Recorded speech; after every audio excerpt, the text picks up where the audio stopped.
अस्सलाम वालेकुम। OPD online के साथ मैं हूं आपकी होस्ट नाज़मीन अल्ताफ़। आप तमाम लोगों को अपने प्रोग्राम में खुशामदीद करती हूं।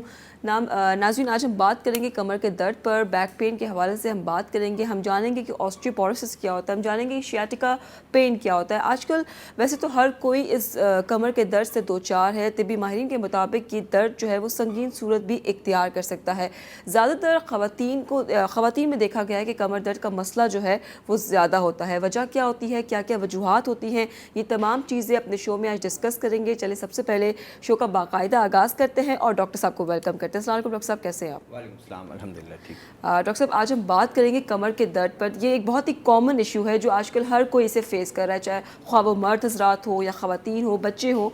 तो सबसे पहले पूछना चाहूँगी कि कमर दर्द की बेसिकली वजह क्या बनती है? जी बिल्कुल, देखें कल मैं थोड़ा सा इसको कंटिन्यूटी दूंगा। कल जब हम क्योंकि सेल्फ़ मेडिकेशन की बात कर रहे थे और उसमें दर्द दूर करने की अद्वियात का इस्तेमाल की बात कर रहे थे, तो मोस्ट कॉमनली जो है वो बैक पेन के हवाले से जो है अमूमन मेडिसिन्स यूज़ की जाती हैं, जिसमें पेन किलर्स भी हैं, मसल रिलैक्सेंस भी शामिल हैं।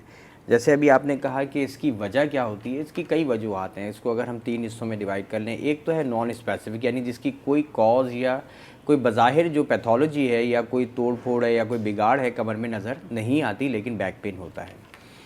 दूसरी वजह जो है उस सूरत में आपको जो है वाज़े तौर पे पता चल जाता है कि अंडरलाइंग कॉज है हड्डियों में। जैसे अभी आपने ऑस्टियोपोरोसिस का भी वर्ड यूज़ किया, यानी हड्डियों में बुरबुरापन आ जाए, उनकी जो डेंसिटी है बोन्स की वो अगर कम हो जाए। पूरी बॉडी में हो रही होती है, बड़ी लॉन्ग बोन्स में, तीसरी तरफ मोहरों में भी हो रही होती है। यानी जो जाल है, जो कितना गुथा हुआ होना चाहिए, अगर वो गुथा हुआ नहीं है और उसमें ज़्यादा जो है वो हल्कापन आ गया है, तो ऐसी सूरत में फ्रैक्चर कर जाते हैं, माइनर फ्रैक्चर। इसकी वजह से भी बैक पेन होता है। इसके अलावा जो है एक चीज़ है वो है इंजरीज़ डायरेक्ट। अच्छा, इंजरीज़ का भी इस तरह है कि फ़ॉर एग्ज़ाम्पल अचानक कोई वज़न उठा लिया जाए बेतुके स्टाइल में या तरीक़ा सही ना हो, तो ऐसी सूरत में मोहरों में दर्द जो है बोझ पड़ता है और उस सूरत में भी बैक पेन हो सकता है। इसके अलावा खुदा ना खास्ता कोई डायरेक्ट इंजरी हो, कोई जैसे एक्सीडेंट्स हो जाते हैं, कोई उसमें फ्रैक्चर हो जाए, तो वो भी एक बड़ी वजह बनती है। ठीक है, तो डॉक्टर साहब कोई ऐसी मेडिसिन है जिससे फौरी आराम आ सके घर में, जो आप ले सकें?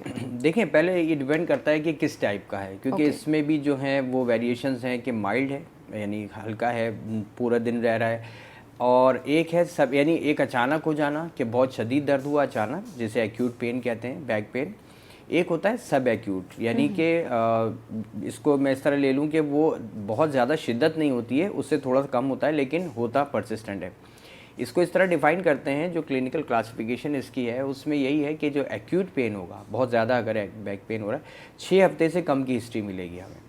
और अगर 6 हफ्ते से ज़्यादा की हिस्ट्री मिल रही है और ये जो पेन है मुस्तकिल चल रहा है, जिसमें आपके रोज़मर्रा के काम करने में आपको रुकावट पैदा हो रही है, तो ये सब एक्यूट टाइप कहलाता है। एक होता है chronic back pain. Chronic back pain जो है जो कि 3 महीने से ज़्यादा अरसा गुजर चुका हो और मुस्तकिल तौर पे ये दर्द रह रहा है, तो डेफिनेटली इनके जो ट्रीटमेंट्स हैं वो डिफरेंट हो जाते हैं। ठीक है। तो अब अगर फ़र्ज़ करें एक्यूट टाइप है, यानी अचानक बहुत शिद्दत से पेन हो रहा है, इसकी वजह अमूमन जो है वो ट्रॉमा ही बनती है। कोई इंजरी हो गई, कोई जैसे चुक आना हम कहते हैं आम लफ्ज़ों में, कि ऐसे वही मैं जैसे कहूँगा कि गलत स्टाइल से आपने कोई वज़न ज़्यादा उठा लिया, किसी चीज़ को पुश कर दिया, तो सारा प्रेशर जो है वो इन मोहरों पे आ गया।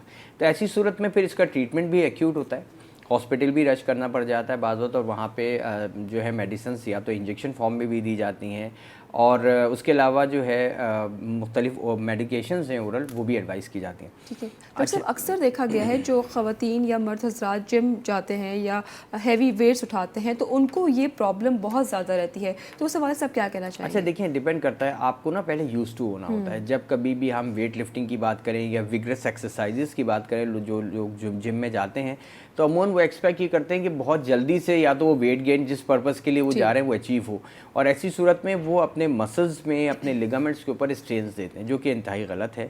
जो वहाँ पे जो सपोर्टिंग स्टाफ्स होते हैं, जो भी जिम के अंदर जो जिम इंस्ट्रक्टर्स हैं, उनको गाइड करना चाहिए इस चीज़ को कि फ़ौरी तौर पे नहीं, पहले एक बॉडी को आदी बनाना होता है।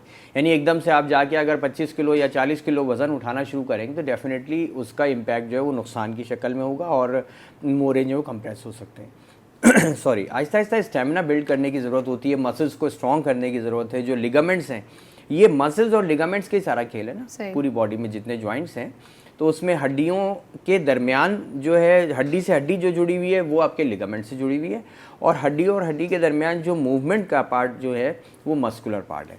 तो इन दोनों सूरतों में अगर इनमें कोई गैर इजाफी तौर पे खिंचाव पैदा हो जाएगा किसी वजह के बगैर, यानी आपने खुद ही वेट उठा लिया या आपने वहाँ पर कोई स्ट्रेचिंग एक्सरसाइज ऐसी कर ली तो खिंचाव आ गया, तो ऐसी सूरत में तो फिर पेन अकर होगा। ठीक है डॉक्टर साहब, अक्सर देखा गया है कमर दर्द और आप जो आपके गुर्दों में तकलीफ होती है वो आप डिफ्रेंशिएट नहीं कर पाते हैं, आपको पता ही नहीं लगता कि क्या वो कमर का दर्द है ख्वाह वो जो है वो गुर्दों का तकलीफ हो रही है, तो इस पर आप क्या कहना चाहेंगे? अच्छा, किस तरह से डिफ्रेंशिएट कर सकते हैं? इसमें थोड़ा सा बहरहाल लोकेशन का थोड़ा सा डिफरेंस आ जाता है। जब हम बैक पेन की बात करते हैं तो वो लोअर साइड पर जहाँ पे हमारे मोरे हैं, ये जो 5 वर्टिब्रा हैं, लंबर वर्टिब्रा जिसे आप कहते हैं, ये 5 मोरों की तरफ ही सराउंडिंग में ही दर्द अमूमन होगा और वेक पेन होगा, यानी आप उसे लोकलाइज या डिफाइन नहीं कर पा रहे होंगे। अच्छा, जैसे आपने अभी किडनी के हवाले से कहा या इवन दूसरी और किसी वजूहात की बिना पे भी हो सकता है पेन, तो उस पेन में फिर दूसरी अलामात भी साथ मिलेंगी, यानी यूरिन के सिम्टम्स फॉर एग्जांपल आ रहे हैं, फीवर आ गया और एसोसिएटेड चीज़ें, या स्टोन की वजह से अगर पेन है तो वो उसमें भी सिवियरिटी होती है, लेकिन उसमें वॉमिटिंग भी हो सकती है और दूसरी वजह। तो लेकिन जो लंबर पेन्स हैं, जो बैक पेन है, अमूमन जो देखा गया है वो हमारे पोस्चरल चेंजेस की वजह से भी बहुत ज़्यादा हो रहा होता है। यानी आप इसकी थोड़ी सी हिस्ट्री देख लेंगे कि 15 दिन, महीना, 6 महीने की, कि आपका क्या तरीक़ेकार है कि आपको दर्द शुरू हुआ, तो या तो आपके बैठने के स्टाइल में गलती थी। अमूमन ऑफिस वर्क जो कर रहे होते हैं लोग स्टाफ में, वो जब बैठते हैं सिटिंग, तो आप अगर देखें पीछे की तरफ से उनकी कमर बैंड हो रही होती है, बहुत रिलैक्स मोड में बैठ रहे होते हैं। ऐसी सूरत में जो मोरों का एक सही शक्ल है उससे आप आउट कर रहे हैं, उसको मुस्तकिल तौर पर उस पर लोड पड़ रहा है, तो ऐसी सूरत में कंप्रेशन होने लगती है। इसी तरह फीमेल के हवाले से, क्योंकि जैसे आपने शुरू में कहा कि फ़ीमेल में ज़्यादा कॉमन है, तो डेफिनेटली एक तो वजह जो है ओवरवेट भी है। जो वेट गेन टेंडेंसी जो है वो फीमेल में ज़्यादा होती है, और ऑस्टियोप्रोसिस पर्टिकुलरली, जहाँ पे हड्डियों में टूट फूट का अमल बढ़ना, जिसे ऑस्टियोप्रोसिस कहते हैं, तो वो फिर बहरहाल मुख्तलिफ उसके टेस्ट हैं जिसके ज़रिए आप कंफर्म कर सकते हैं। 40-45 के बाद ये चीज़ ज़्यादा कॉमनली शुरू होती है फ़ीमेल में, तो फ़ीमेल में ज़्यादा कॉमन है। और इसके में भी जो सिम्टम्स आ रहे होते हैं, बहरहाल एक आपका जो रोज़मर्रा के काम करने में है उसमें आपको प्रॉब्लम आने लगती है, आपसे ज़्यादा देर खड़ा नहीं हुआ जाता। या मैं बहुत कॉमनली एक बात करूं, क्योंकि ये अक्सर लोग पेशेंट शेयर करते हैं कि जब आप सिंक में बर्तन धो रहे होते हैं तो आगे की तरफ झुकने की सूरत में सिर्फ हाथ धोना हो या बर्तन धो रहे हैं, तो उस सूरत में आपके पेन शुरू हो जाता है।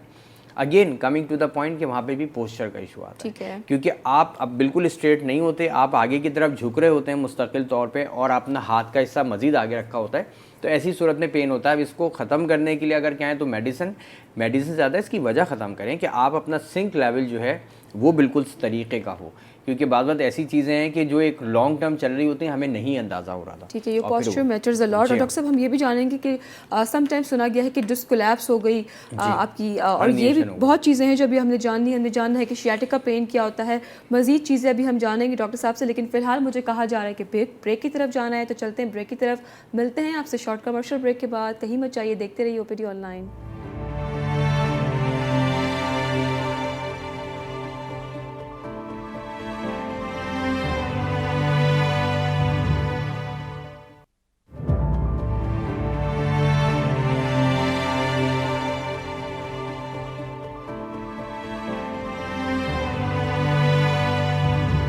Welcome back from the break. आप देख रहे हो ओपीडी ऑनलाइन। बात हो रही है बैक पेन के हवाले से, तो जनाब डॉक्टर साहब से पूछ लेते कि डिस्क प्रोलैप्स क्या होता है। जी डॉक्टर साहब, क्या होता है डिस्क प्रोलैप्स? अच्छा, देखें, अभी हम जैसे मोरों की बात कर रहे हैं, तो मोरे जो हैं तमाम, यानी जो रीढ़ की हड्डियां हैं जो कमर के साइड की, ये मोरे जो हैं, इन मोरों के दरमियान जो है वो कुशन्स होते हैं, एक सॉफ्ट पैड्स होते हैं जो बेसिकली शॉक एब्जॉर्बर की तरह काम करते हैं। यानी जब अचानक कोई झटका लग जाए, इनके ऊपर कोई ज़ोर पड़े, तो उस वक्त हड्डी से हड्डी नहीं टकराएगी, जैसे हमारे घुटनों के जॉइंट्स में होता है, इसी तरह इनमें भी पैड्स होते हैं।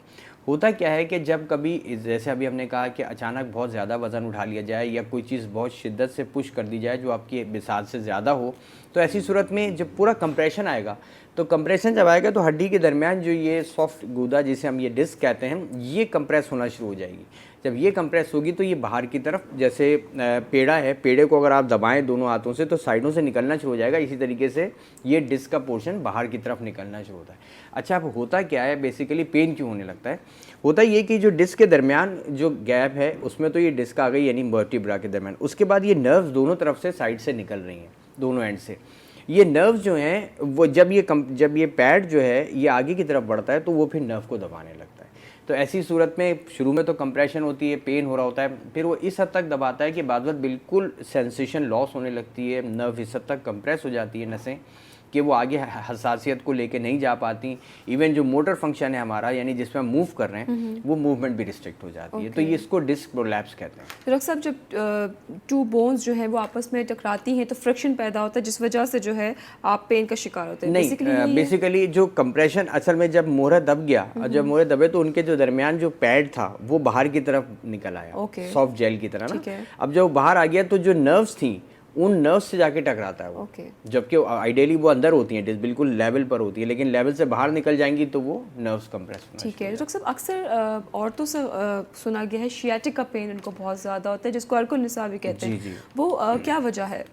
अच्छा देखिए, शियाटिक का जो है ना, बेसिकली अब मैं कहूँ तो ये जो वर्टिब्राज हैं हमारे, इनमें से जो मोरों में से जो नर्व्स निकल के आ रही हैं वो मिलकर एक नर्व बना रही हैं जिसे शियाटिक नर्व कहते हैं। बहुत मोटी नर्व होती है, ये बहुत मेजर नर्व है और बहुत हाई फंक्शंस कर रही है, मोटर भी और सेंसरी भी। अब होता क्या है कि इसमें कंप्रेशन अगर आना शुरू हो तो पेन की सिवियरिटी बहुत ज़्यादा होती है। ठीक है। अच्छा, किसी एक साइड पर भी हो सकता है। अच्छा, ये वर्टिब्रा के अलावा भी, क्योंकि जैसे हम तो आज बैक पेन की बात करें, लेकिन अगर मैं शियाटिका को भी इंशाल्लाह हम कल डिस्कस करेंगे डिटेल में, तो बेसिकली जहाँ ये रीढ़ की हड्डी, जो आपकी जो हिप की हड्डी है, ठीक है ना, हिप बोन जिसे हम कहते हैं, वहाँ से भी ये गुजर रही है, और जहाँ से ये गुजरती है रास्ते से, उस जगह पे भी अगर कहीं कंप्रेशन होगी तो भी शियाटिका डेवलप हो जाता है। तो शियाटिका के लिए बहरहाल फिर वो एक पूरा एक, मैं चाहूँगा कि उसमें इंशाल्लाह हम काफ़ी चीज़ें कल एक एक चीज़ उसकी डिस्कस करेंगे, क्योंकि काफ़ी पेशेंट्स हैं जो शियाटिक पेन से भी दो चार हैं, उस पर ही बात होगी। लेकिन पर्टिकुलरली बैक पेन की अगर मैं बात करूँ तो ये जो कंप्रेशंस हैं मुख्तलिफ लेवल्स पे, ये जो नरम गूदा जो हिस्सा है साइडों, पैड्स जो है, ये पैड बाहर निकलने की वजह होता है, और इसी वजह से जो ऑपरेट करने की बात करते हैं, रिकमेंड किया जाता है, वो यही होता है कि इसको ख़त्म किया जाए, इसको इजाफी जो है इसको काटा जाए। ठीक है, कॉलर ने भी हमें ज्वाइन किया है। हेलो, अस्सलाम वालेकुम। वालेकुम सलाम जी, कौन बात कर रहे हैं, कहाँ से? मैं आदिल बात कर रहा हूँ रावलपिंडी से। जी, क्या पूछना चाहेंगे आप? मैम ये पूछना चाह रहा था कि जिस्म में बहुत ज़्यादा कमजोरी महसूस होती है ना। थोड़ी आवाज़ जी दोबारा कहिएगा प्लीज़। मैंने कहा जिस्म में कमजोरी बहुत हो रही है, दिन ब दिन और कमजोरी होती जा रही है, तो इसका कोई हल बता सकते डॉक्टर साहब? आपकी कितनी उम्र है? मेरी 24 है। ओके, 24 साल उम्र है, ठीक है। अच्छा, फिजिकल एक्टिविटी, भागना दौड़ना रहता है, नहीं रहता अभी आपकी, मतलब यू आर टू यंग? मैं फिजिकली तो भागना दौड़ना तो मेरा थोड़ा बहुत रहता है, लेकिन ये है कि मैं काम के प्रति में हार्ड करता हूँ ना, वजन वाला। ठीक है, तो उस वजह से तो फिर जो सामान वगैरह ठंडा, उसमें कमर में भी दर्द शुरू हो जाता है। ठीक है। अच्छा देखिए, जैसे ठीक है, जैसे अभी आपने कहा ना इन्होंने कि ये हार्ड वर्किंग भी कर रहे होते हैं, तो डेफिनेटली उसके लिए एनर्जी भी उतनी चाहिए, आपकी रिक्वायरमेंट पूरी होनी चाहिए। Minerals, vitamins, carbohydrates, proteins, fats, ये एक बैलेंस डाइट आपको जाना ज़रूरी है। तो इस सिलसिले में एक तो ये आप ख्याल करें कि अपनी ग़िज़ा पे ज़्यादा ध्यान दें। इसके साथ साथ सपोर्टिवली मल्टीवाइटामिन्स भी ऐड किए जा सकते हैं। आप चाहें तो प्रोग्राम के बाद मुझे कॉल कर लीजिएगा, मैं एडवाइस कर दूँगा। ठीक है, बहुत शुक्रिया आपकी कॉल का। डॉक्टर साहब, अक्सर देखा गया है जब कमर दर्द होता है तो लोग उसको अवॉइड करते हैं, डॉक्टर के पास नहीं जाते, और घर में जो भी मेडिसिन अवेलेबल होती है वही ले रहे होते हैं। तो ये बताइएगा ये कितना संगीन जो है वो हो सकता है आपका जो ये पेन है? अच्छा देखिए, डिपेंड करता है फिर, अगर वही मैं कहूँगा कि वजह किस वजह से हुआ। अगर यंग एज में अगर कोई अचानक किसी तरीके का हुआ तो जहन में अमूमन हम हिस्ट्री में यही पूछते हैं कि चोट लगी है, जहन में नहीं आ पा रहा है, ध्यान में नहीं है, चाहे वो खेलते में लग गई है। वैसे एक चीज़, अगर ये चीज़ आपकी थोड़ा सा मिडिल एज के अंदर आपको ये शुरू हो रहा है तो उस सूरत में हमें डेफिशिएंसीज देखनी पड़ती हैं। विटामिन डी डेफिशिएंसी है, कैल्शियम डेफिशिएंसी और दूसरे मिनरल्स हैं कि वो उनकी सही मिकदार आपके जिस्म में है या नहीं, जो कि बोन को स्ट्रॉन्ग रखती है। इससे ऊपर अगर हम बात करें 45 प्लस से, और फिर ख़ास तौर पे फीमेल की हम जैसे हम बात कर रहे थे ऑस्टियोप्रोसिस के हवाले से, क्योंकि फीमेल में ज़्यादा कॉमन है, 90% जो है वो ऑस्टियोप्रोसिस फीमेल में डेवलप होता है। हार्मोनल चेंजेस का भी इसमें इम्पैक्ट है। बहरहाल तो ऐसी सूरत में फिर हमें पर्टिकुलर ड्रग्स देनी पड़ती हैं, मेडिसिन देनी पड़ती हैं, चाहे वो एलेंटोनेट हो गई, राइजीटोनेट, एटीटोनेट, स्ट्रॉन्शियम रेनिट, बहुत सारी मेडिसिन हैं जो हम बोन की डेंसिटी के लिए देते हैं। ठीक है, तो डॉक्टर साहब कल भी हम इस टॉपिक को डिस्कस करेंगे, बिकॉज़ यकीनन अभी बहुत सी चीज़ें हैं जो डिस्कस करनी है। हमारे नाज़रीन को भी किसी वजह से उनकी कॉल ना लग पाई हो तो आप हमें कल भी कॉल कर सकते हैं, कल भी हम इसी टॉपिक को डिस्कस करेंगे। तो मुझे डॉक्टर साहब आप कुछ कहना चाहेंगे, ज़्यादा से ज़्यादा कोई मैसेज देना चाहेंगे? बस यही कि जो चीज़ें मैं एज ए एडवाइस कह रहा होता हूँ उसको फॉलो ज़रूर करें। ठीक है, और जो भी आपकी कंसर्न्स हैं आप डॉक्टर साहब को कॉल कर सकते हैं। डॉक्टर साहब का नंबर आपकी स्क्रीन पर मौजूद है। इंशाल्लाह फिर कल आपसे मुलाकात होगी, same time same channel same topic के साथ। तब तक अपना ख्याल रखिए, अपने अतराफ़ के लोगों का ख्याल रखिए। मुझे डॉक्टर साहब को दीजिएगा इजाज़त। अल्लाह ने के बान।